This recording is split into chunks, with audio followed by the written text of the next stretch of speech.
4.000 años. Ese es el abismo de tiempo que separa una decisión tomada bajo la lona de una tienda en medio del desierto, de un conflicto que hoy aparece todos los días en los titulares del mundo entero. Cuando las noticias muestran drones cruzando el cielo entre Israel e Irán, la mayoría de las personas interpreta esos acontecimientos como una disputa moderna, fruto de estrategias militares y tensiones políticas recientes. Pero lo que pocos logran ver es que están presenciando el episodio más reciente de una historia que comenzó hace milenios. Una historia que no nació en un parlamento, ni en una frontera disputada, ni en acuerdos diplomáticos fracasados. Todo comenzó con un único hombre llamado Abram y con dos mujeres que jamás lograron convivir en paz bajo el mismo techo. Para entender de verdad cómo llegamos hasta aquí, es necesario retroceder mucho más allá de los mapas actuales o de las decisiones de los gobiernos modernos. Es necesario volver al origen más íntimo de todo, al ámbito familiar, porque este conflicto que hoy parece geopolítico nació en realidad dentro de una relación doméstica, llena de tensiones, expectativas y decisiones profundamente humanas. No comenzó en salas de negociación, ni en ejércitos enfrentándose. Nació dentro de una familia que intentaba comprender una promesa que parecía imposible. Y quizás sea exactamente por eso que después de 4.000 años, ninguna solución política ha logrado resolver completamente lo que comenzó como un drama familiar. La historia nos lleva a una ciudad antigua llamada Ur de los Caldeos, un lugar próspero situado en la región que hoy corresponde al sur de Irak.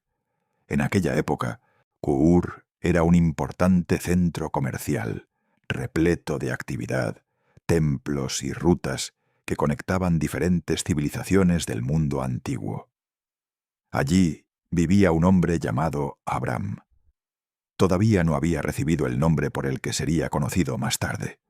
Tenía una vida relativamente estable. Estaba casado con una mujer llamada Sarai. Pertenecía a una familia con cierta posición y poseía recursos suficientes para vivir con tranquilidad. Desde el punto de vista humano, no había ninguna razón lógica para abandonar todo lo que conocía. Pero entonces sucedió algo que transformaría su destino para siempre. De acuerdo con el relato del libro de Génesis, en el capítulo 12, Abram recibió un llamado que irrumpió en su vida de manera directa y sorprendente. El texto describe cómo Dios le ordenó que dejara atrás su tierra, su familia y la casa de su padre para partir hacia un lugar que aún no conocía. No había mapas detallados, no existían rutas claras, ni explicaciones completas. Solo había una instrucción y una promesa. Y no era una promesa pequeña. Dios garantizó que de él surgiría una gran nación. Dijo también que bendeciría a quienes lo trataran con favor y que las familias de toda la tierra encontrarían bendición por medio de su historia.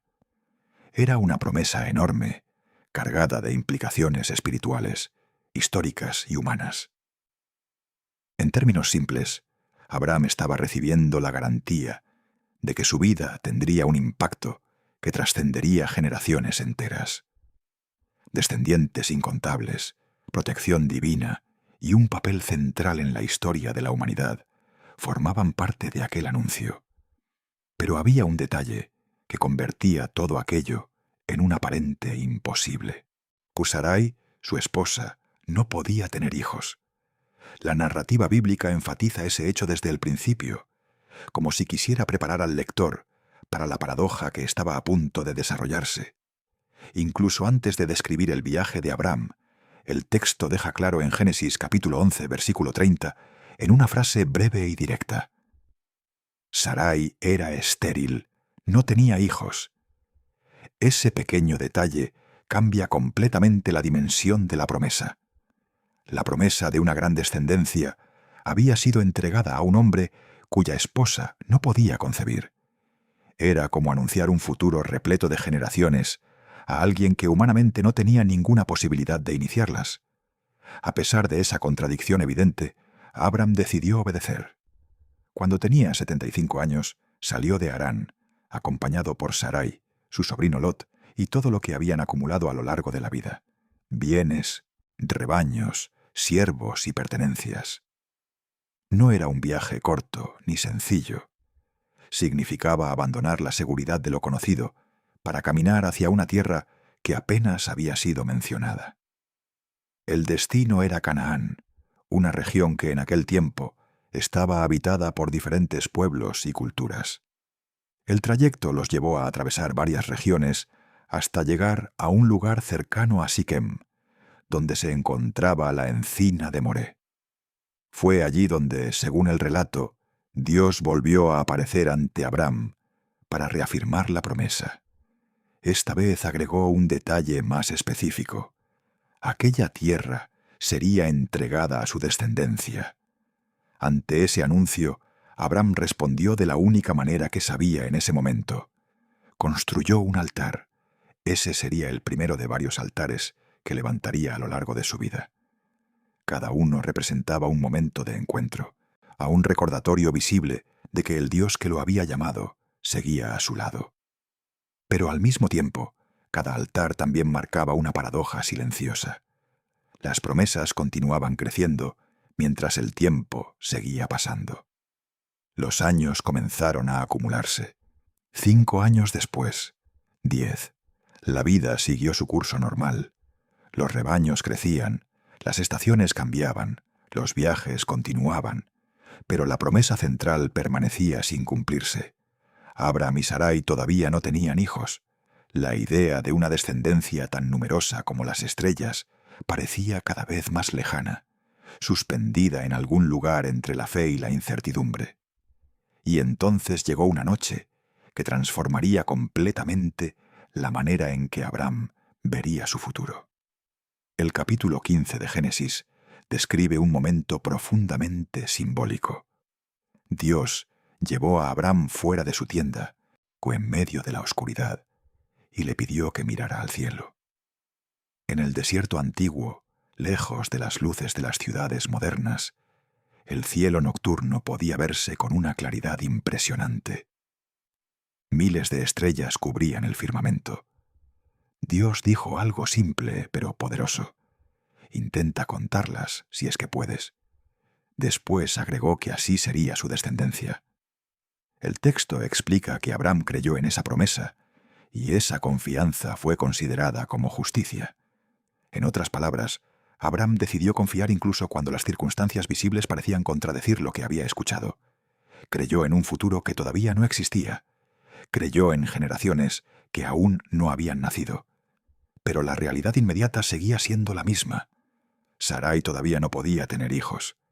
Y es ahí donde comienza a sentirse el peso real de esta historia. Imagina vivir durante años con una promesa tan grande que define todo tu destino, y al mismo tiempo despertar todos los días viendo exactamente la misma situación que la contradice. Por un lado, existe la certeza de que algo extraordinario fue prometido.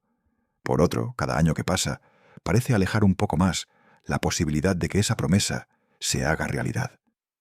Abram había dejado su tierra, su familia y su seguridad para seguir aquella voz. Había construido altares, recorrido caminos desconocidos y depositado su confianza en algo que no podía comprobar con los ojos. Aún así, el elemento central de todo, un heredero, todavía no había aparecido. Y esa tensión silenciosa pero constante comenzaba a preparar el escenario para una decisión que cambiaría la historia de manera irreversible. Imagina cargar una promesa gigantesca sobre los hombros, que mientras la realidad cotidiana parece contradecirla día tras día. Cada ciclo que pasa, cada mes que confirma la ausencia de un embarazo, se convierte en un recordatorio silencioso de que el tiempo sigue avanzando. Para Abram y Sarai, esa tensión se hacía cada vez más pesada. La promesa hablaba de descendencia incontable, pero los años se acumulaban sin que apareciera un heredero. Abram ya tenía 85 años. Sarai estaba cerca de los 75. Desde el punto de vista humano, el reloj biológico parecía haber llegado a su límite. Todo indicaba que la oportunidad se había cerrado. Fue en ese clima de frustración contenida y esperanza desgastada que Sarai tomó una decisión que proyectaría consecuencias a lo largo de miles de años. El capítulo 16 de Génesis abre precisamente con ese momento. Sarai se acerca a Abram con una propuesta que, desde su punto de vista, parecía lógica. Reconoce algo que para ella era evidente hasta ese momento. No había podido tener hijos. En lugar de cuestionar directamente la promesa divina, presenta una alternativa práctica basada en las costumbres de su época. En su casa había una sierva egipcia llamada Agar. Sarai sugirió que Abram se uniera a ella para que, por medio de esa mujer, pudiera surgir el hijo que tanto esperaban. La idea no era una rebeldía abierta contra la promesa, sino un intento de ayudar a que la promesa se cumpliera utilizando los medios disponibles. Para entender por qué esa propuesta parecía razonable en ese contexto, es necesario recordar que en el antiguo Oriente Medio ese tipo de acuerdo no era inusual. De hecho, documentos legales de la época, como el famoso Código de Hammurabi, ya contemplaban situaciones similares. En aquellas sociedades, si una esposa no podía tener hijos, podía entregar una sierva al marido, y el hijo que naciera de esa unión sería considerado legalmente parte de la familia principal. El relato bíblico describe la reacción de Abram con una frase sorprendentemente breve. Escuchó la voz de Sarai. No se menciona que haya buscado dirección divina, ni que haya debatido mucho la decisión. Tampoco hay registro de largas conversaciones ni de dudas profundas. Después de una década viviendo en Canaán, esperando que la promesa se hiciera realidad, Abram aceptó una solución que nacía de la lógica humana para resolver un problema que originalmente había sido presentado como obra de Dios. Fue así como Sarai tomó a Agar, su sierva egipcia, y la entregó a Abram como mujer. El texto resume esto en pocas palabras, pero ese momento marcó un punto de inflexión decisivo. A partir de ahí, la historia cambiaría de rumbo de una manera que nadie en ese momento podría imaginar. El embarazo de Agar ocurrió rápidamente, pero en lugar de traer alivio, la situación generó una tensión inmediata dentro del hogar. La narrativa bíblica no suaviza los detalles emocionales de lo que ocurrió a continuación. Cuando Agar se dio cuenta de que estaba esperando un hijo, su actitud hacia Sarai comenzó a cambiar. La mujer que hasta entonces había sido una sierva, ahora llevaba en su vientre al posible heredero del patriarca. Ese nuevo estatus alteró la dinámica entre las dos. El texto sugiere que Agar comenzó a mirar a Sarai con cierto desprecio, no necesariamente con palabras directas, sino con gestos, miradas o actitudes que dejaban traslucir lo que sentía. Para Sarai, aquello debía ser profundamente doloroso. Ella había ideado el plan con la esperanza de resolver un problema, pero ahora debía enfrentar la humillación de ver a su propia sierva ocupando el lugar que siempre había anhelado. La tensión creció hasta que Sarai decidió confrontar a Abram. En su reclamo se percibe una mezcla de frustración, tristeza y arrepentimiento. Dijo que la situación que estaba viviendo era culpa de él. Ella misma había entregado a la sierva, pero ahora se sentía despreciada por esa misma mujer. En medio de la discusión, Sarai apeló incluso al juicio divino para que determinara quién tenía responsabilidad en todo aquello. La respuesta de Abram fue simple, pero también reveladora. Recordó que Agar seguía siendo su sierva y que estaba bajo su autoridad. En otras palabras, devolvió la responsabilidad a Sarai y le dijo que actuara como considerara conveniente. Lo que ocurrió después muestra hasta qué punto la situación se había deteriorado. Sarai comenzó a tratar a Agar con una dureza extrema. El término que el texto hebreo utiliza es especialmente fuerte, una palabra que en otros pasajes describe situaciones de opresión severa. Esa misma expresión sería usada siglos más tarde para hablar de la manera en que los egipcios trataron al pueblo de Israel. Aquí aparece aplicada dentro del propio hogar de Abraham. La presión se volvió tan intensa que Agar tomó una decisión desesperada: huir. Imagina la escena. Una mujer extranjera, embarazada, sin protección y lejos de su tierra natal, caminando sola por el desierto, intentando volver a Egipto, siguiendo la ruta que conducía hacia la región de Sur. En un ambiente tan hostil, ese viaje representaba un riesgo enorme. El desierto podía convertirse fácilmente en una trampa mortal para alguien en esas condiciones. Pero en medio de esa huida ocurrió algo inesperado. El relato cuenta que el ángel del Señor encontró a Agar junto a una fuente de agua en el desierto. Ese detalle es extraordinario por varias razones. Agar, una sierva egipcia que estaba escapando, se convirtió en la primera persona en la Biblia a quien Dios envía directamente un mensajero celestial.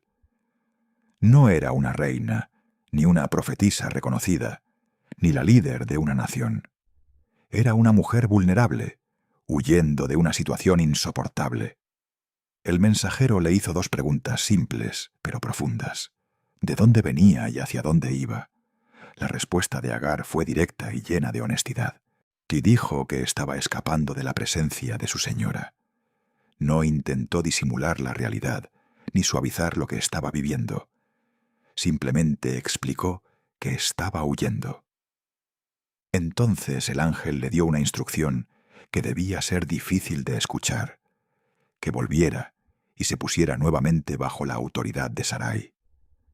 Era una orden que implicaba enfrentar de nuevo la misma situación de la que había intentado escapar.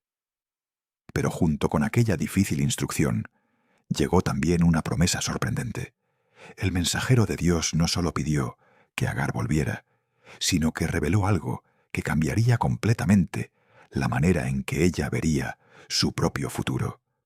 Garantizó que su descendencia sería multiplicada de manera extraordinaria, tanto que sería imposible contarla. Aquella mujer que huía sola por el desierto estaba escuchando que de su hijo nacería un pueblo numeroso, y el niño que llevaba en su vientre ya tenía un nombre antes de nacer: Ismael. Ese nombre tenía un significado profundo, pues reflejaba lo que Dios había visto en ese momento. Significaba que el Señor había oído su sufrimiento. Si observamos con atención la magnitud de esa promesa, descubrimos algo verdaderamente notable. Las palabras dirigidas a Agar eran sorprendentemente similares a las que Dios había pronunciado anteriormente sobre Abraham. También hablaban de una descendencia abundante, de una multiplicación que superaría cualquier cálculo humano. En otras palabras, la promesa de una gran nación no sería exclusiva de un único hijo. 2 linajes surgirían a partir del mismo patriarca. 2 pueblos crecerían con el paso de los siglos, o compartiendo un origen común, pero siguiendo caminos distintos. Sin embargo, el mensaje del ángel incluyó un detalle que añadiría una dimensión profética a toda la historia. Sobre Ismael se anunció una descripción muy particular. Se dijo que sería como un asno salvaje entre los hombres, una figura que en la cultura de la época representaba independencia, fuerza indomable y una vida marcada por la resistencia. Sus manos estarían contra muchos, y las manos de muchos estarían contra él. Además, viviría ante sus hermanos en una relación constante de tensión. Era una descripción intensa, casi como un presagio de un carácter marcado por la lucha y la autonomía. Agar finalmente volvió, obedeciendo la instrucción que había recibido. Regresó al campamento de Abraham y Sarai, aceptó nuevamente su posición dentro del hogar, y con el tiempo dio a luz a un hijo. Abraham le dio el nombre que había sido revelado: Ismael. En ese momento, el patriarca tenía 86 años. Después de décadas de espera, finalmente tenía un hijo. Durante 13 años, Ismael fue el único descendiente de Abraham. Creció dentro de la tienda del padre, aprendiendo de él, observando sus costumbres y desarrollando el lugar natural que ocupaba como primogénito. En aquella cultura, el hijo mayor tenía una posición especial dentro de la familia. Era quien heredaba gran parte de la responsabilidad, el liderazgo y los bienes. Por eso, durante todo ese tiempo, parecía natural asumir que Ismael sería quien continuaría el legado y las promesas hechas al patriarca. Pero la historia todavía no había llegado a su punto decisivo. Cuando Abraham tenía 99 años, ocurrió otro momento fundamental. Dios volvió a aparecer para reafirmar su compromiso con él. Esta vez, la promesa no fue solo verbal, sino que se presentó como un pacto formal. Fue en ese encuentro donde el nombre de Abraham cambió a Abraham, un nombre que significa padre de muchas naciones. Sarai también recibió un nuevo nombre, Sara, que puede entenderse como princesa. El cambio de nombre simbolizaba algo profundo. No era solo una transformación lingüística, sino una señal de que la identidad y el destino de ambos estaban siendo redefinidos. Y entonces llegó el anuncio que nadie esperaba. Sara, a pesar de su edad avanzada, tendría un hijo. La noticia parecía desafiar toda lógica. Sara tenía 90 años. Desde cualquier punto de vista humano, la posibilidad de tener un hijo había quedado atrás hacía mucho tiempo. Aún así, el mensaje fue claro. El niño nacería y su nombre sería Isaac. Además, sería a través de él que se establecería el pacto especial entre Dios y la descendencia de Abraham. La reacción de Abraham revela la intensidad del momento. El texto dice que cayó rostro en tierra y se rió. No era una risa de burla, sino una mezcla compleja de sorpresa, incredulidad y asombro. Después de tantos años esperando, escuchar que la esposa nonagenaria tendría un hijo parecía algo demasiado extraordinario para procesar de inmediato. En medio de aquel momento, Abraham expresó un deseo que revela cuánto ya amaba a Ismael. Le dijo a Dios que sería suficiente si Ismael vivía bajo su bendición. Era la voz de un padre que había criado a aquel niño durante 13 años, que lo había visto crecer y que lo consideraba parte fundamental de su historia. Dios escuchó ese pedido. La respuesta fue clara. Ismael también sería bendecido. Su descendencia crecería, se multiplicaría, y de ellos surgirían líderes que formarían una gran nación. La promesa no ignoraba al hijo mayor, pero al mismo tiempo se estableció una distinción muy importante: la alianza especial, aquella que había sido anunciada décadas antes, cuando Abraham aún vivía en Ur de los Caldeos, sería confirmada por medio de Isaac. Ese hijo, nacido de Sara, sería quien llevaría adelante el pacto específico. La diferencia era sutil, pero decisiva. Ambos hijos recibirían bendición. Ambos darían origen a pueblos numerosos. Ambos formarían linajes significativos en la historia. Pero el pacto particular, que definía la relación espiritual iniciada con Abraham, seguiría la línea de Isaac. Un año más tarde ocurrió lo impensable. Sara concibió y dio a luz a un hijo. Abraham tenía 100 años cuando tomó en brazos al hijo prometido. Isaac, el hijo que parecía imposible, había finalmente llegado al mundo, nacido de una mujer de 90 años y de un padre centenario. Su propia existencia era vista como un milagro. Sara expresó su alegría con una frase llena de emoción.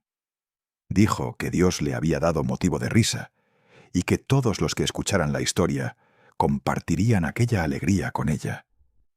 Aquella risa inicial de incredulidad se había transformado en risa de celebración. Isaac comenzó a crecer dentro del campamento familiar, rodeado de cuidado y atención. Con el tiempo, llegó el momento en que dejó de ser amamantado, un evento que en aquella cultura se celebraba como un paso importante en el desarrollo del niño. Abraham organizó un gran banquete para marcar la ocasión, reuniendo a la familia y a todos los que formaban parte de su comunidad. Pero fue precisamente durante esa celebración que una tensión que había permanecido latente durante años salió finalmente a la superficie. Sara observó algo que la inquietó profundamente. Vio a Ismael, hijo de Agar la egipcia, riendo. El texto original utiliza una palabra hebrea muy interesante para describir lo que Ismael estaba haciendo en ese momento. Esa palabra puede interpretarse de distintas maneras. En algunos contextos significa simplemente reír o jugar, como cualquier joven haría durante una celebración, pero también puede insinuar algo más tenso, como burlarse o provocar. La ambigüedad no parece accidental. El relato deja abierta la interpretación, como si quisiera que el lector percibiera que algo sucedió en aquella escena que encendió una alarma en el corazón de Sara. No sabemos con certeza qué gesto, palabra o actitud desencadenó su reacción. Lo que queda completamente claro es cómo respondió. Sara tomó una postura firme y directa y exigió a Abraham que expulsara a la sierva y a su hijo. En su opinión, el hijo de aquella mujer no debería compartir la herencia con Isaac. Para ella, el asunto no era solo emocional, era también una cuestión de futuro, de linaje y de legado familiar. Vista desde fuera, la exigencia parece dura. Ismael ya no era un niño pequeño. Tenía aproximadamente 17 años. Había pasado toda su vida en la casa de Abraham, creciendo bajo la protección del padre y siendo considerado durante muchos años el único heredero. Allí durante más de una década había ocupado el lugar del primogénito y ahora, de repente, todo estaba a punto de cambiar. El texto indica que la situación fue profundamente dolorosa para Abraham.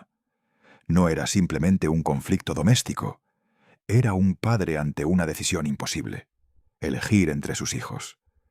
Por un lado estaba Isaac, el hijo nacido de la promesa que Dios había anunciado. Por otro estaba Ismael, el joven que había criado, acompañado y amado durante años. En medio de ese dilema, Dios intervino nuevamente. Le dijo a Abraham que escuchara lo que Sara estaba diciendo, porque la línea de la promesa continuaría por medio de Isaac. Pero también dejó claro que Ismael no sería olvidado. Aunque no fuera el portador del pacto específico, seguiría siendo descendiente de Abraham, y por eso también sería bendecido. De él surgiría una nación importante. La mañana siguiente debió haber sido una de las más difíciles en la vida del patriarca. El relato describe una escena sobria y silenciosa. Abraham se despertó temprano, antes de que el sol apareciera en el horizonte. Preparó algunas provisiones básicas, pan y un odre de agua. Después colocó esos suministros sobre los hombros de Agar. Luego le entregó al niño.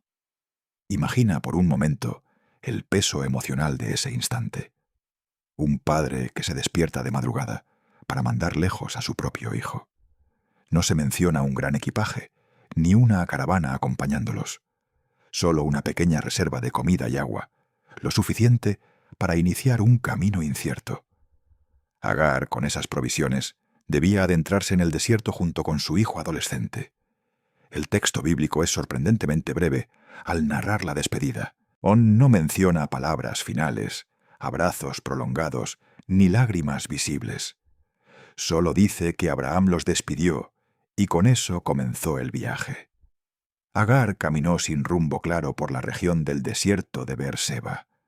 El paisaje árido, el calor intenso y la falta de recursos hacían de aquella travesía una prueba extrema. Con el paso del tiempo, el agua se acabó. Cuando eso ocurrió, la situación se volvió desesperante. Agar colocó a Ismael bajo la sombra de un arbusto, intentando protegerlo del sol abrasador. Después se alejó un poco, aproximadamente el alcance de una flecha disparada con arco. No quería presenciar el momento en que el hijo quedara completamente debilitado. Se sentó a cierta distancia y comenzó a llorar. Era el punto más bajo de la historia. Una madre sin recursos en medio del desierto, convencida de que no había nada más que pudiera hacer por su hijo. El silencio del desierto se mezclaba con su llanto. Pero el relato introduce entonces un giro inesperado. Dice que Dios oyó la voz del joven. El ángel de Dios llamó a Agar desde los cielos y le preguntó qué la afligía. Después le dio un mensaje claro. No debía temer. Dios había oído el clamor del joven allí donde estaba. El mensajero le dijo que debía levantarse, tomar al niño de la mano y ayudarlo a ponerse de pie, porque aquel joven todavía tenía un futuro. De él surgiría una gran nación. En ese momento ocurrió algo simbólico y poderoso. El texto dice que Dios abrió los ojos de Agar, y entonces ella vio algo que antes no había notado: un pozo de agua. Agar corrió hasta él, llenó el odre nuevamente y le dio de beber a su hijo. La vida volvió al joven.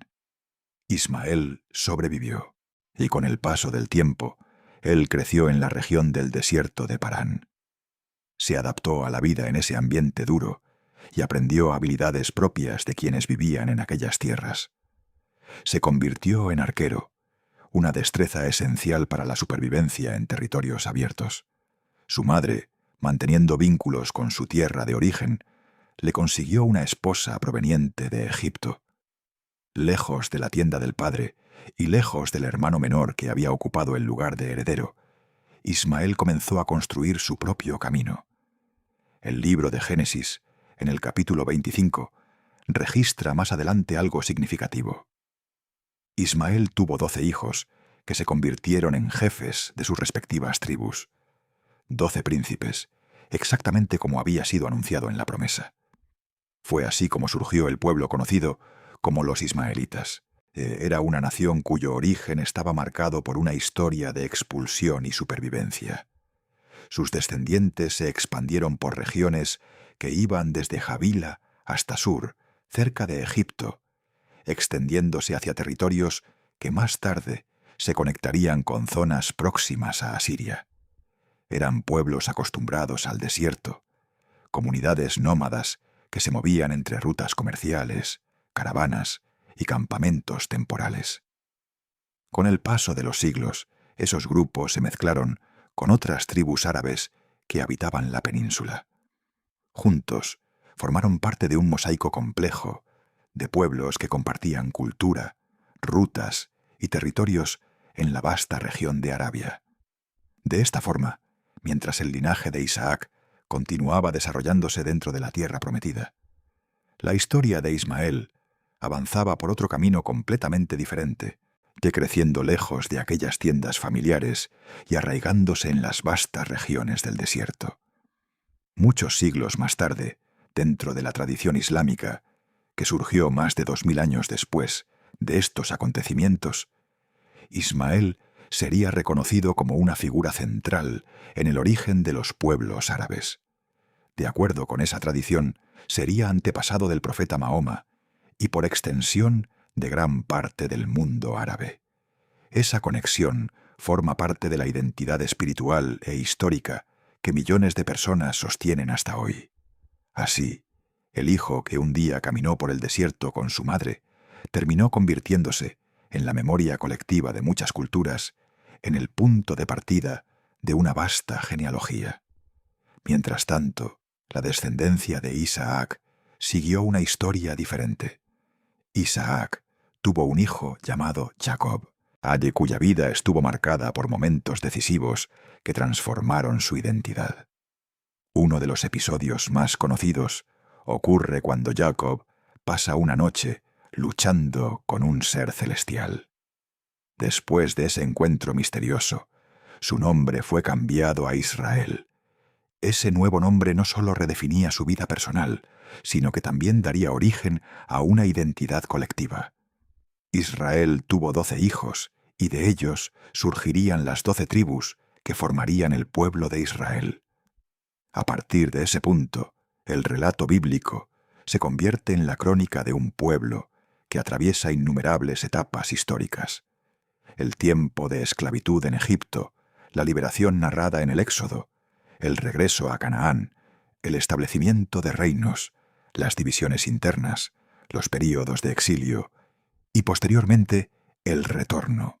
Y la historia de los descendientes de Isaac se entrelaza con la formación de una nación que, con el paso de los siglos, se convertiría en un actor central dentro de la historia del antiguo Oriente Próximo. Pero cuando observamos los titulares actuales, surge una pregunta inevitable. ¿Cómo entra Irán en esta historia? A diferencia de los pueblos árabes, que muchas tradiciones conectan con Ismael, la relación entre Irán y esa genealogía no es directa. Los antiguos persas, antepasados del pueblo iraní moderno, no aparecen en las genealogías bíblicas como descendientes de Abraham. Históricamente pertenecían a un grupo étnico distinto. Mientras los descendientes de Abraham formaban parte de los pueblos semitas del Oriente Próximo, los persas tenían raíces indoeuropeas. Sus lenguas, costumbres y orígenes culturales procedían de una tradición diferente. Los persas entraron en la narrativa bíblica de manera sorprendente durante uno de los momentos más decisivos de la historia judía. En el año 539, antes de nuestra era, el rey persa, Ciro el Grande, conquistó el imperio babilónico. Ese hecho tuvo consecuencias enormes para el pueblo judío, que en aquel tiempo vivía en el exilio, en Babilonia. Fue precisamente Ciro quien permitió que los judíos volvieran a Jerusalén y reconstruyeran su templo. Los textos bíblicos registran ese evento con un tono notablemente favorable hacia el gobernante persa. El libro de Esdras menciona el decreto que autorizó el regreso del pueblo.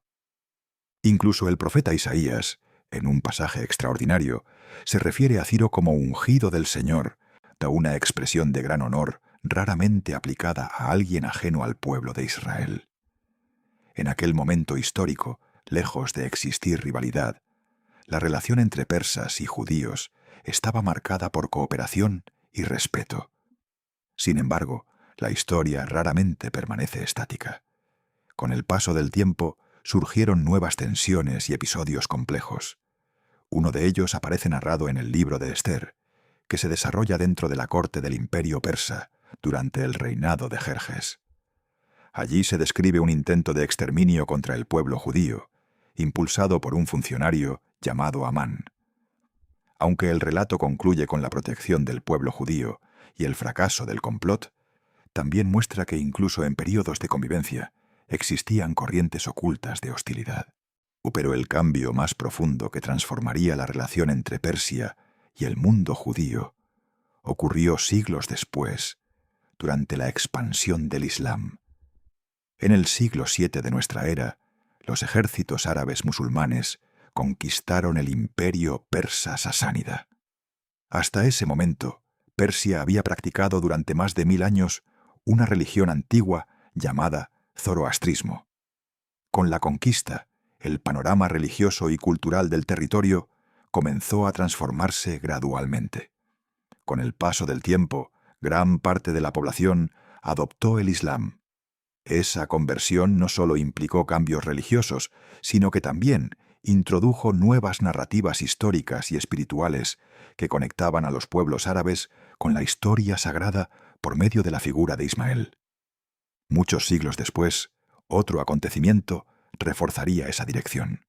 En 1979 ocurrió la Revolución Islámica en Irán. El país pasó de una monarquía a una república teocrática basada en principios religiosos. A partir de ese momento, el liderazgo iraní adoptó una postura internacional en la que el apoyo a la causa palestina y la oposición al Estado de Israel se convirtieron en elementos centrales de su política exterior. Así, el conflicto dejó de ser solo una cuestión de historia antigua o de identidades étnicas, y se transformó también en una confrontación ideológica, política y religiosa, que influye en la dinámica del Oriente Medio hasta los días de hoy. Aquí aparece una de las ironías más sorprendentes de toda esta historia. Un pueblo que no desciende directamente de Abraham terminó posicionándose como uno de los principales opositores de un pueblo que sí lo hace. Sin embargo, o al adoptar las narrativas y alianzas del mundo islámico, Irán también se integró dentro de una historia mucho más antigua, una historia que en sus raíces más profundas vuelve a aquel momento inicial.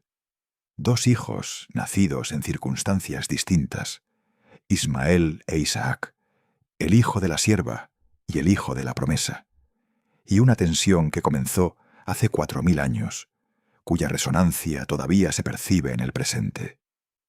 Hay quienes señalan que interpretar los conflictos actuales a partir de una historia tan antigua puede parecer una simplificación excesiva de la compleja realidad geopolítica del presente. Y en parte tienen razón.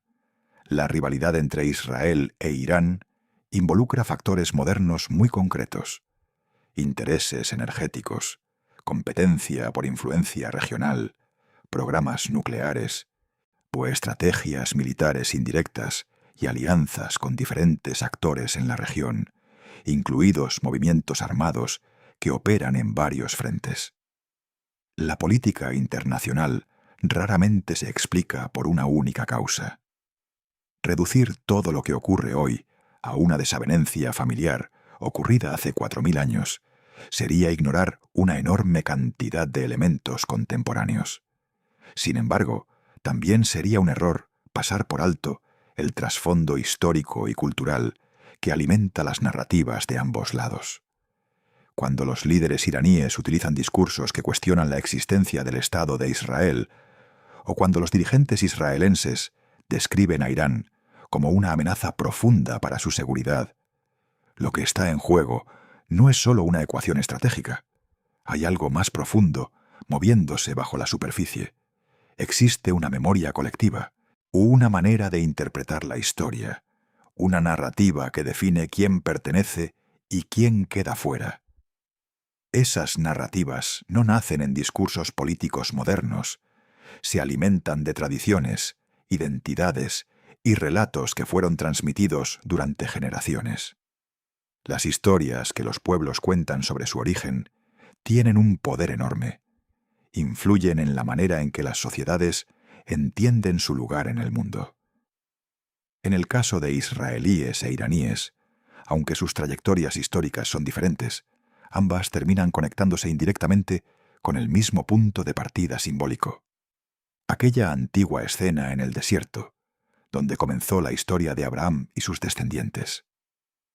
Curiosamente, el texto bíblico menciona un último momento en que los dos hijos de Abraham aparecen juntos.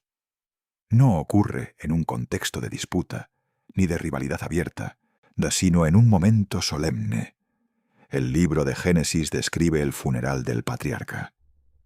En el capítulo 25 se menciona que Isaac e Ismael, los dos hijos de Abraham, participaron juntos en el entierro del padre.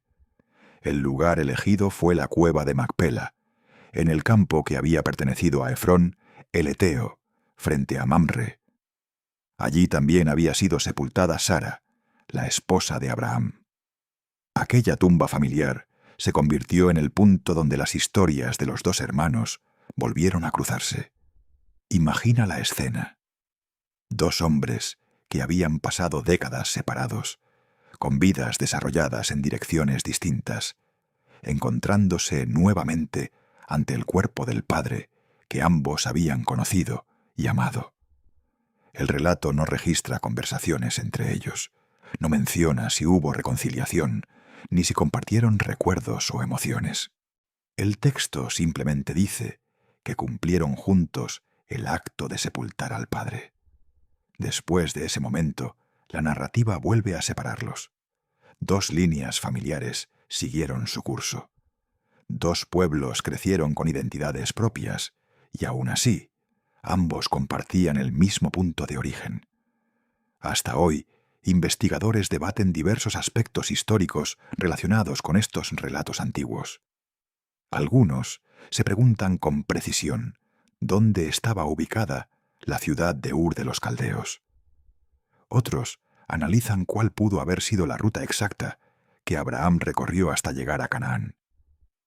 Existen incluso discusiones sobre si las edades mencionadas en los textos deben entenderse de manera literal o simbólica. Todas esas cuestiones forman parte del trabajo académico y ayudan a comprender mejor el contexto histórico. Pero para las personas que viven las tensiones actuales en el Oriente Medio, la discusión raramente es arqueológica, es mucho más personal. Un joven israelí que cumple servicio militar en la frontera norte de su país, observando movimientos que pueden representar una amenaza proveniente de grupos apoyados por Irán, no solo lleva un uniforme, lleva también una historia que forma parte de la identidad de su pueblo. Del otro lado, un joven iraní que escucha discursos políticos o religiosos sobre la legitimidad o ilegitimidad de ciertos estados, también crece dentro de una narrativa que moldea su percepción del mundo. Son relatos distintos, transmitidos desde perspectivas opuestas, pero curiosamente ambos pueden rastrear su origen simbólico hacia un mismo punto remoto en el tiempo. Una tienda en el desierto, un patriarca anciano, o dos mujeres cuyas decisiones cambiaron el rumbo de la historia.